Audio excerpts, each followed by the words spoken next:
বলছেন কিনা শোনা যাক।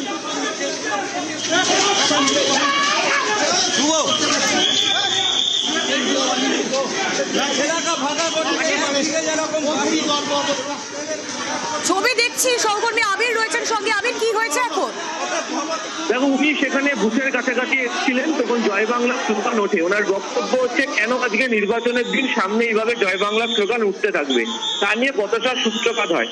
পাল্টা তৃণমূল কংগ্রেসের তরফ থেকে অভিযোগ করে বলা হয় যে ঘটনা ঘটা যে উনি কেন এখানে এসছেন এবং উনি আসার ফলে ভোটদানের ক্ষেত্রে বাধা তৈরি হচ্ছে, এই নিয়ে উত্তেজনা তৈরি হয়। উত্তেজনা এমন পর্যায়ে পৌঁছয় যে শেষমেশ দেখতে পাওয়া যায় যে শুভেন্দু অধিকারী তিনি কেন্দ্রীয় বাহিনীকে তিনি ফোন করেন। ফোন করার পর তিনি বলেন যে এখানে যারা অবজারভার রয়েছেন বা কেন্দ্রীয় বাহিনীর যারা রয়েছেন তাদেরকে যেন পাঠানো হয়।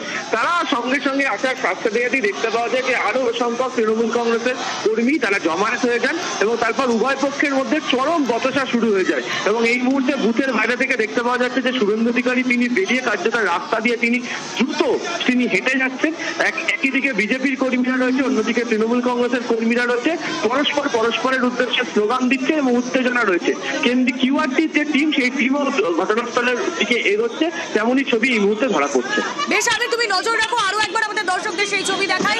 সকাল থেকেই আমরা দেখেছিলাম ভবানীপুরের বিভিন্ন জায়গায় যাচ্ছেন মমতা বন্দ্যোপাধ্যায় এবং একটা সময় এমন চলে আসে ফেস অফ কার্যত মমতা বন্দ্যোপাধ্যায় রয়েছেন, একই দিকে রাস্তার ঠিক উল্টো দিকেই রয়েছেন শুভেন্দু অধিকারীও। সেই সময়ও উত্তেজনার পরিস্থিতি তৈরি হয়, কিন্তু এখন যে ছবি আপনারা দেখছেন শুভেন্দু অধিকারী তিনি গিয়েছেন, তিনি বিভিন্ন বুথে বুথে ঘুরছেন এবং সেখানে একদল তৃণমূল কর্মী সমর্থক তারা জয় বাংলা স্লোগান দেন। আর তারপর কেন্দ্রীয় বাহিনীকে ফোন করেন শুভেন্দু অধিকারী, কেন্দ্রীয় বাহিনী সেখানে আসে এবং এখন যে ছবি আপনারা দেখছেন কেন্দ্রীয় বাহিনী সরিয়ে দিচ্ছে, পুলিশও হটিয়ে দিচ্ছে সেখান থেকে যারা ওখানে জমায়েত করছেন তাদেরকে। আরো একবার চলে যাব, আবির রয়েছেন সঙ্গে।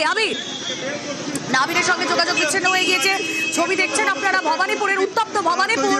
সকাল থেকেই আমরা যে ছবি দেখছি বিভিন্ন জায়গায় মমতা বন্দ্যোপাধ্যায় পৌঁছে গিয়েছেন। মমতা বন্দ্যোপাধ্যায় সকালে ফিরহাদ হাকিমের বাড়িতে যান, সেখানে কেন্দ্রীয় বাহিনী গতকাল রাতে গিয়েছিল সেখানে এবং মমতা বন্দ্যোপাধ্যায় একাধিক অভিযোগ করে। আজ এই কিছুক্ষণ আগে শুভেন্দু